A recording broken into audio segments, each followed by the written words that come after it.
Assalamu alaikum wa rahmatullah. My brothers and sisters, I wanted to share something that happened with me personally. Not too long ago, I went to visit a friend of mine whose mother was dying of cancer.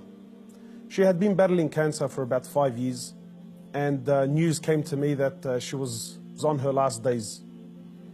So I went to visit the brother, and as I sat down with him, he was explaining to me that his mother is going through that state of sakarat al-maut, conscious and unconscious, and that the cancer was really starting to spread all over.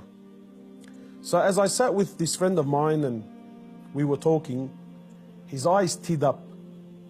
So I assumed that because his mother's dying, and so I tried to comfort him, and I said to him, look, you know, this is natural in life. And he said to me, I'm not crying because she's leaving. And of course I am upset, but that's not why I'm crying. I said, then why are you upset? He said, I'm upset because all my life I've never thanked my mother for what she's done.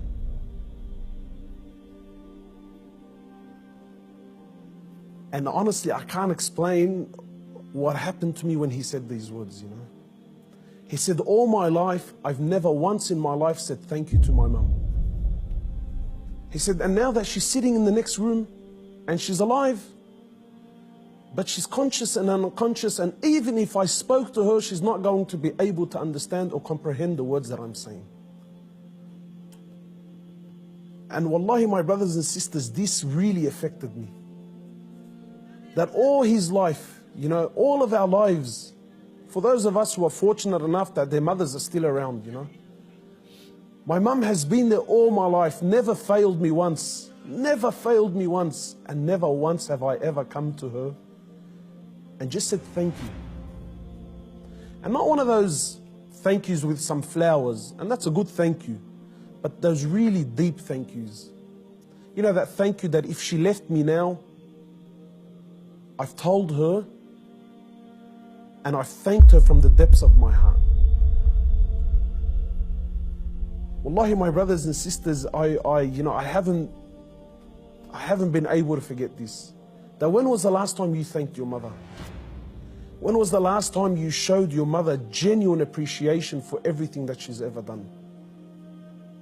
Or are we going to be like those, or are we going to be of those who, when our mothers leave us permanently, then we will sit back and remember and start to regret that I didn't take advantage of the opportunity when I had it. You know, my brothers, in many places around the world, they celebrate this thing called Mother's Day. And it breaks my heart because in Islam, in truth, Mother's Day is every day.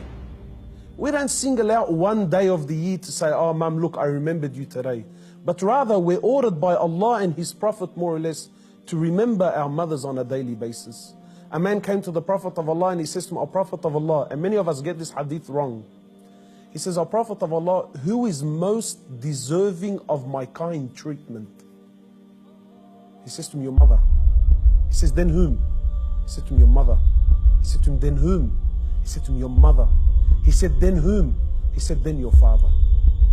Many of us, we interpret this to be love, that my mother is most deserving of my love. No, the person that is most deserving of your kind treatment, of your money, of your health, of everything that you possess, the person that is most deserving of this more than anyone, above all, is your mother, then your mother, then your mother, and then your father. My brothers and sisters, in short, many of us, we still have our mothers. Wallahi, do not be of the losers who wait until our mothers leave us permanently, only then to wish and to regret and say, you know, I wish I can go back and thank my mother. If your mother is still around, you know, run. By Allah, run to her and thank her for everything that she's done. We ask Allah subhanahu wa ta'ala to make us of those who have the best relationship with their mothers, and we ask Allah subhanahu wa ta'ala to give them Jannah.